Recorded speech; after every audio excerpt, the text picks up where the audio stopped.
I hate those like recordings where it's like, oh hi, I'm here to talk to you about car insurance. That's right. It like changes a little bit too.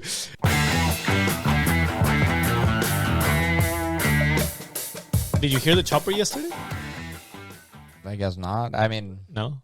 I guess every now and then I hear it. They were next door. Oh, Like, really? It was they started getting in a fight and like fist fighting? oh yeah, or yeah, just, yeah, yeah. Like no, full on. No like, way. Yeah. Or recorded something.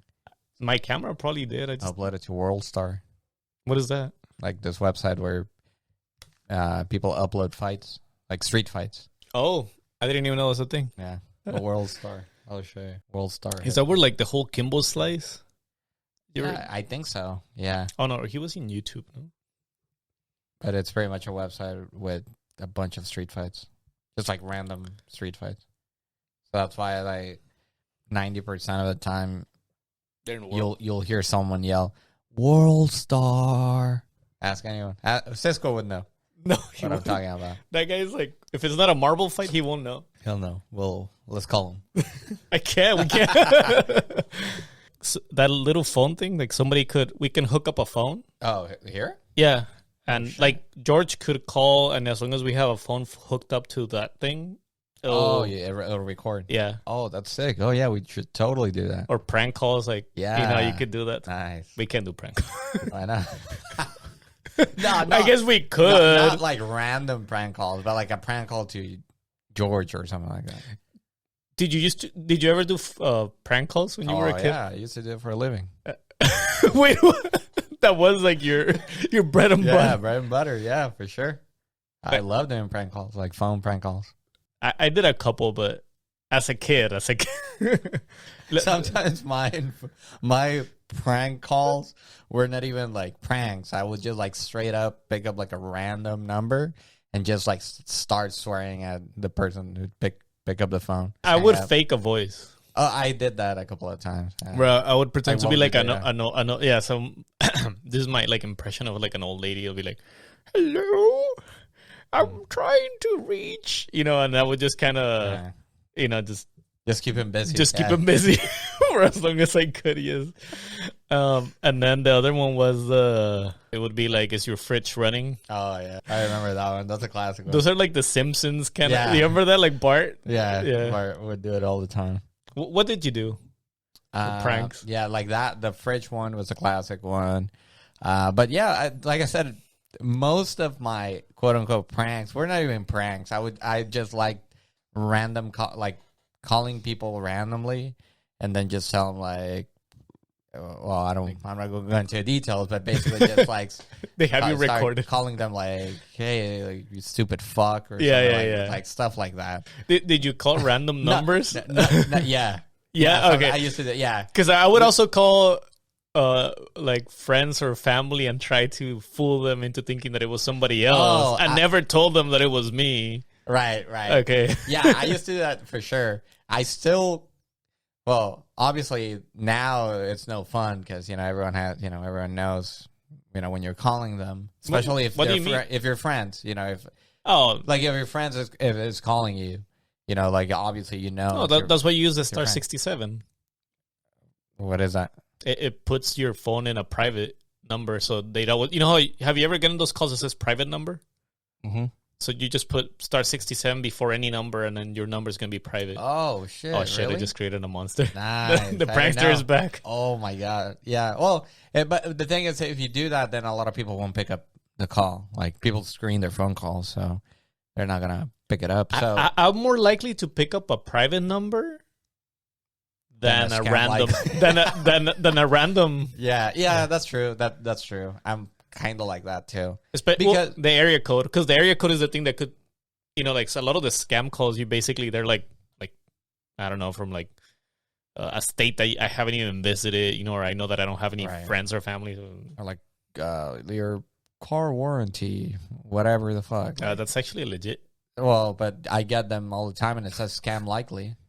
Oh, like literally, like it says scam likely in my phone. Oh, I guess the one that I've gotten is not the car warranty. It's almost expired, but there is like a defect in the car. Oh, like the recalls. The recall ones. Oh, yeah. Which also sound like a scam. Yeah. So I never pay attention I to always it. hang up. I hate them. Yeah. Like, because if there is a recall, I just get it in the mail, like a letter in the mail. I love how now that we're older, we hate that kind of calls, but then we used to be making them. Yeah, for sure. Yeah. Well, we would not be scamming people. It's a cycle. Yeah, it's a cycle of life. But yeah, I would do two things. I would just like punch in random numbers, just like come Like up you would with literally them. punch the. Yeah, or use the phone book or whatever, the phone directory. Oh yeah, I remember those. And just call like random. They still exist, but no Do one they? uses them. Yeah, Is it the yellow pages, right? yeah. Because there was also the white pages. Do they? Yeah, and Mexico is it's both. It's only one. Yeah. The Yellow Pages has both. So it's just a big. I think it's the same here. It's just a big. Yeah, book. it's a big. And book. like the Yellow Pages is just ads, like businesses, and like towards the end, almost like appendices. It's the white pages. They're like the white pages, which are like people's phones. I always thought that was crazy. Yeah, me too. Don't you think it's crazy? It's like isn't that like invasion of privacy? Like to put out like your phone, like out there. If you think about it. I guess But I think that the difference is that before nobody has a house phone anymore, so it doesn't make as much sense. Yeah, now it makes Because no it sense at was all. it was more that you could actually ask for your phone to be taken out of the pages. I guess, yeah. But I guess look it up. I mean, is white pages still a thing? I don't know if it is. I mean, I think that it still exists. I don't know if it's still a thing in the sense that people actually use it. No, but I'm just curious to know if I'm in there. I'm just curious because before it used to be tied to the address, not so much the person. I mean, you could still take your phone with you, your home phone number, but it used to be like a hassle to keep that same phone number. They usually just change it to somebody else. Jon Snow. Find people. Oh, here, this is probably you. People that are related to you, I guess. So click on view details. Your address. Dude. On the way. Look up your name. Because you just changed, so I'm wondering how fast it is. Oh, this is me. That's definitely you. Damn. And I wonder if it's like when you apply. I don't know. That's weird. I do not consent for my information to be in white pages. That's crazy. Go a little bit down. No way. Criminal record. You can. No way. Bankruptcy info. Damn. Don't look me up. Damn. Okay. Well, just going back, we had a slight break because we were looking into white pages to see how much information for names and phone numbers would pop there. And you just brought up a good point where, you know how people complain about privacy and like social media, like Facebook and the YouTubes and Googles of the world? What about the white pages? Yeah, Is nobody concerned? More invasive. It even has your address. It has your criminal record. Yeah, you can. Like even financial information. Wow. It tells you if you've had a bankruptcy or not. Just out there, like it took us 5 seconds to find people. Now that I think about it, it is like a little bit of invasion. I don't care if people know my name, I guess, and phone number, But now when you're talking about address and, like financial information and criminal records, that is kind of sketch. That's crazy. Yeah. And the other thing that we haven't said, they also have the approximate age range too. Yeah, you get if you click on like view full on details, it hones in. It actually tells you like 28 or 35, like actual, like it's not a range. And we check because Jonah actually he basically he bought a place not too long ago. So the information is pretty up to date. Like at least I don't know how frequently they update it, but it's within a year, you would say, I guess. Yeah, for sure. Stop looking at people. I can't stop. I don't know how we ended up. Oh, yeah, we were talking about prank calls, and we ended up, like here stalking people. I actually wouldn't care if a kid calls me and makes a prank. Like, I actually would probably play along or, if I spot it, I would like to play along and yeah. just fool around, like just be like, be on the phone for 3 hours. yeah, I would love that. When it comes to scam calls, though, that gets on my nerves, especially if it's like a robotic. At least have the decency to call me with like a person like actually calling me and trying to make an effort into getting my money. Don't put a robot trying to call me. I hate those like recordings where it's like where the recording pretends like it's like it's timed perfectly. Oh, like as soon as you answer hello, yeah, and it takes like a second. And, oh, hi, I'm here to talk to you about car insurance. Like, that's right. It like changes a little bit too. It's like, hi, Jonah. yeah, yeah, that's right. That is freaking annoying. Did you know about this? There's a guy in YouTube. I think his YouTube name is like Scammerbait or Hacker Scammerbait, or Bite Scammerbite. Anyways, this guy has. There's a couple of guys that they have a dedicated YouTube channel where these guys I think are programmers or they're like professional hackers. So they trace back the calls, and then they try to hack into their like scamming network to the extent that they hack into their CCTV cameras and their computers. They delete all their files. No, never. I maybe like I didn't know about the channel, but I've seen a video and he just pretends to kind of like go along with it. Yeah. And then like somewhere in in the middle of the video or whatever, he like starts telling him like, no, I know exactly what you're doing. Like I'm doing this and you took the money from so and so and so and so, and you need to give it back. And sometimes they're like, oh shit, they're like scared and they hang up. And then like he goes back in. But yeah, I've seen a video like that. But it's probably the same guy. I've only seen like 3 or 4 guys. I don't know if you know about Mark Rober, or I know I probably have mentioned it in the past, but this is like a NASA engineer. He got super famous from his glitter bomb. So he would leave a package on the porch. And it was like a prank package. So if somebody were to like steal his package, it was basically it would explode into like a glitter bomb, and now it's like a skunk spray and like whatever. But he is now in version 4 of this glitter bomb, and now he has a GPS tracker on it and cameras and video feeds and whatever. It got to the extent that I guess he uncovered this like network of people that basically got big to the point that now the FBI and like other people are like wanting like collaborating with him to track some of these individuals because his package kind of followed that system. So now they know how they're operating. That's amazing. So does this? Do you feel like there's a lot of packet stealing going on? I honestly haven't experienced, but I haven't experienced it either. Luckily, but I do read about it all the time on Nextdoor. Your number one source of information. Yes. This is the thing. It hasn't happened to me. They haven't stolen a package, at least that I know of. But I am always concerned about my package being stolen.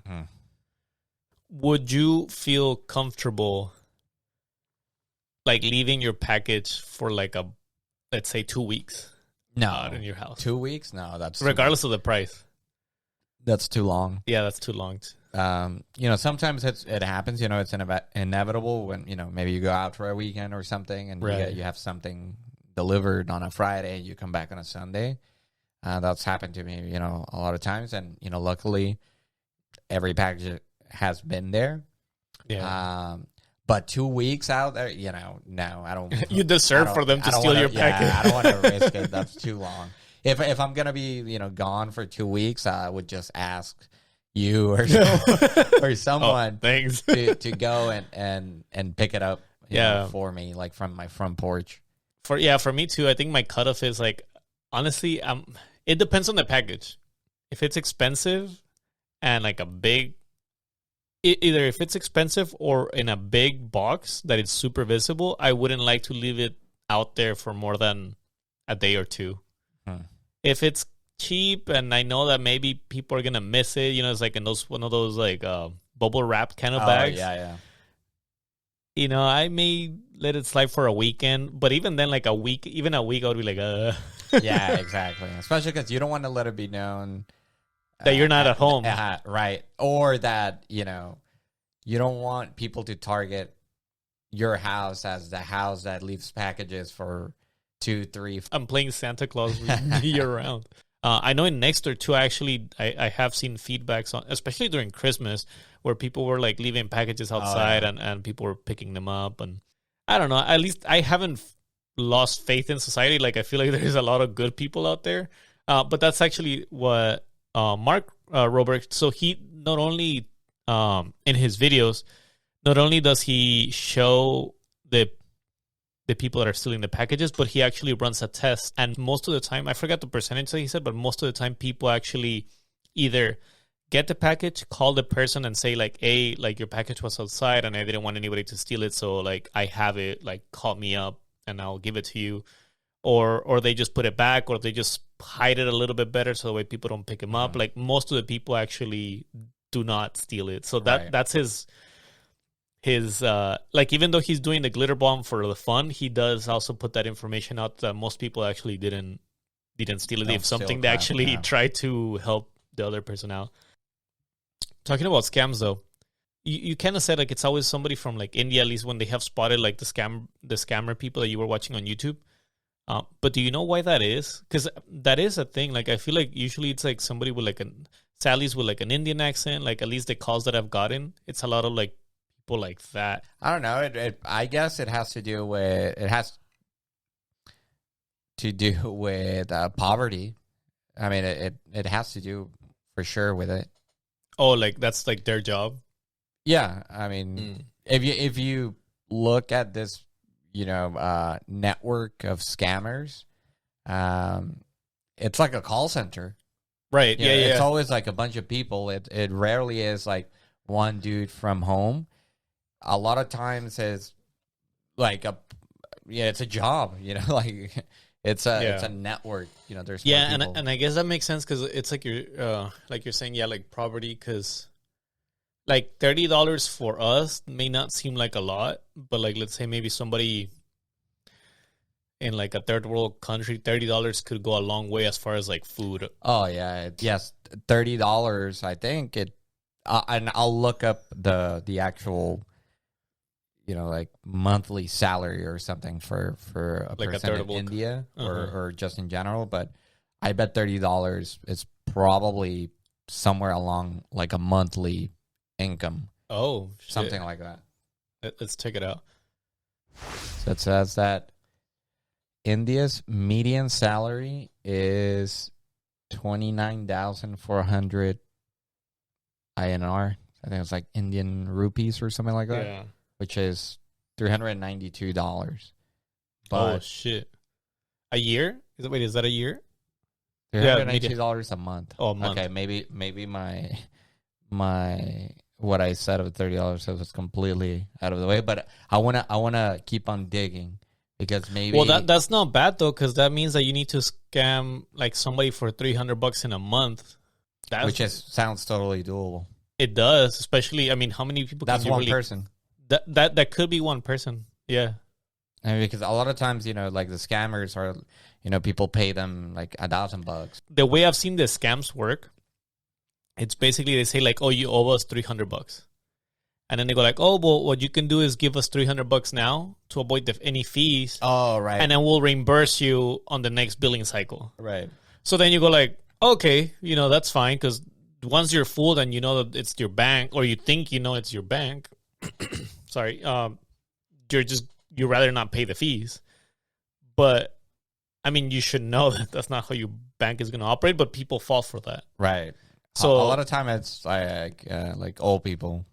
Yeah, sadly, that fall, for this type of stuff. I think they kind of take advantage of the fact that the older generation is not as savvy with some of the new ways of doing things, especially when it comes to like applications on the phone. Like, and I don't even think necessarily it's like old people. It's just if you're not too familiar with, let's say, your banking system on the phone or some new feature that they come up with, you could probably fall for it. Because I don't know if you use Zeal, I think it's called, for banking. For banking? It's kind of like a Venmo. Oh, yeah. I know it's like a purple app. Yeah, ZELLE. The first time I sent money using that, all they did was ask me for an email. So I was like, okay. So I just put like, the first time I tested it, I just sent like $1. And I put $1 email, send it to the person that I needed to have it. And they're like, yeah, we received it.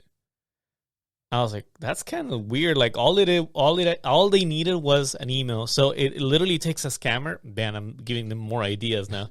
But it takes a scammer to be like, hey, just send us $3 on the fees that you owe us on a credit card to this bank email. Boop. $3.